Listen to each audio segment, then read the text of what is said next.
Madame la maire. Chers collègues, nous sommes encore dans la période des vœux et je souhaite donc au nom du groupe Libre d'Agir pour Rennes une belle année à toutes les Rennaises et tous les Rennais dont nous faisons partie, dont vous faites partie, ainsi qu'à tous les agents de la ville de Rennes. Lors de ce premier temps politique de l'année 2024, je voudrais aborder deux sujets très différents et directement dans le champ de compétences de la mairie. En effet, pas question de sortir comme d'habitude du mandat municipal pour jouer les parlementaires ou les ministres d'un shadow cabinet Reynaud-René. C'est bien de sujets de proximité, comme l'a dit Christophe Fouillard à l'instant, sur lesquels je souhaite intervenir ce soir et des sujets touchant directement à la réputation de la ville de Rennes. Tout d'abord, je voudrais revenir et très rapidement sur l'intervention de notre collègue lors du dernier conseil municipal du mois de décembre. Il s'était ému de la situation à l'hôpital de Rennes, hôpital, Madame la Présidente, d'ailleurs il y avait une coquille dans son énoncé, où vous êtes la présidente du conseil de surveillance. Dans son intervention, il vous avait demandé si vous étiez au courant des accusations et des dysfonctionnements graves de l'un des services du CHU. La réponse que vous lui aviez apportée relevait davantage du hors-sujet. Malheureusement, je le regrette comme souvent lorsqu'on pose des questions. Depuis, des médecins ont accepté de témoigner à visage découvert pour redire la gravité de la situation qu'ils ont vécue pour eux ainsi que les conséquences pour les patients. Dans un article récemment, puis dans une interview, vous avez été identifié comme étant parfaitement au courant de ces dysfonctionnements graves. Et à ce jour, c'est là qu'intervient notre question, à ce jour, après cet énoncé, nous n'avons pas vu ou lu de démenti de votre part. Or, pour nous ne l'avons pas vu ou lu. Il y en a peut-être eu, mais nous ne l'avons pas vu. Or, vous êtes la maire de notre ville. Si vous estimez que ce qui a été dit ou écrit n'est pas la vérité, nous avons besoin de vous entendre. Nous avons besoin de vous entendre le dire. Dans le cas contraire, la majorité des observateurs se raccrocheront à l'adage « qui ne dit mot consent ». Le second sujet concerne le quotidien des Rennaises et des Rennais. Je veux parler de la propreté de la ville et plus spécifiquement de l'invasion des tags dans notre ville. La ville n'a jamais été aussi taguée, c'est un véritable fléau. Rien n'est épargné. Bâtiments publics, bâtiments patrimoniaux, bâtiments privés, bâtiments collectifs.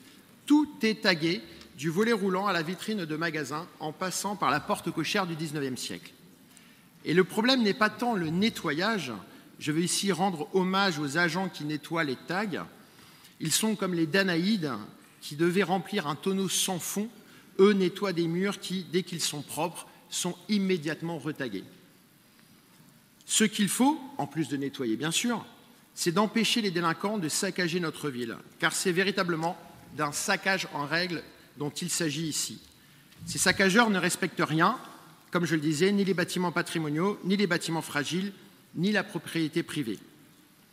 J'ai reçu une photo d'une personne qui n'habite pas Rennes et qui, remontant la rue Le Bastard, je le rappelle, première rue commerçante de notre ville, ce qu'on appelle l'artère numéro 1, donc qui, remontant la rue Le Bastard, a pris sur sa gauche pour se rendre place Sainte-Anne. Il s'est retrouvé alors devant un mur de tags, juste à l'entrée de la place, joyau et symbole de son identité historique et patrimoniale. Et sous la photo, il y avait un commentaire « Vous n'avez pas honte ». Eh bien, je peux lui répondre « Si, monsieur, j'ai effectivement honte, nous avons honte de l'état dans lequel se trouve notre ville et plus particulièrement son centre-ville saccagé. » Pour répondre à ce saccage en règle, depuis 3 ans que nous sommes élus, nous avons proposé des solutions. Vous les ignorez, vous les refusez, mais vous les retrouverez sans problème dans nos interventions depuis juillet 2020 et dans certains de nos communiqués de presse. De votre côté, pour répondre aux incivilités, et Christophe Fouillard vient de le signaler à l'instant, vous avez créé la brigade de l'incivilité. Celle-ci a été lancée avec un plan de communication d'ailleurs exemplaire. Est-ce que cette brigade de l'incivilité est une solution au problème des tags à Rennes? La réponse est évidemment non. Pourquoi? Le premier élément est que la brigade de l'incivilité s'arrête de travailler à 19h. Or, les tags sont rarement faits entre 7h30 et 19h. Ces saccageurs qui dégradent notre ville le font la plupart du temps après 22h, ce qui au passage prouve qu'ils ont totalement conscience de l'illégalité de leur acte. Aux tags classiques s'ajoutent les tags haineux ou les revendications politiques. Après chaque manifestation, les murs et les vitrines des quais en font régulièrement les frais. Parce que la ville est couverte de tags, son image est totalement dégradée. Les Rennaises et les Rennais méritent mieux qu'une ville sale et abîmée, surtout lorsqu'on connaît les millions investis dans le plan de rénovation du centre-ville historique, opération que nous soutenons d'ailleurs depuis le début de notre mandat. En conclusion, Madame la maire, sur le site de Rennes Métropole, vous déclarez, en ce qui concerne la propreté de la ville, je cite, « La situation est jugée globalement satisfaisante, mais certains habitants ont cependant le sentiment d'une dégradation de la situation, en particulier dans le centre-ville. » L'insupportable élément de langage du sentiment. Il n'est pas d'insécurité, il y a un sentiment d'insécurité. Il n'y a pas de saleté, il y a un sentiment de saleté. Il n'y a pas de dégradation, il y a un sentiment de dégradation. Pour la sécurité comme pour la propreté, il n'y a pas de sentiment, mais une observation de la part de toutes et tous, en tout cas de ceux qui acceptent d'ouvrir les yeux. Vous devez aux Rennaises et aux Rennais une ville saine et propre. C'est votre responsabilité.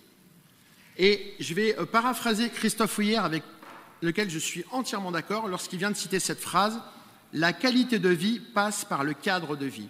Eh bien, je souhaite que l'année 2024 soit l'année de la propreté pour Rennes et de ses habitants. C'est concret, mesurable et dans votre champ de compétences.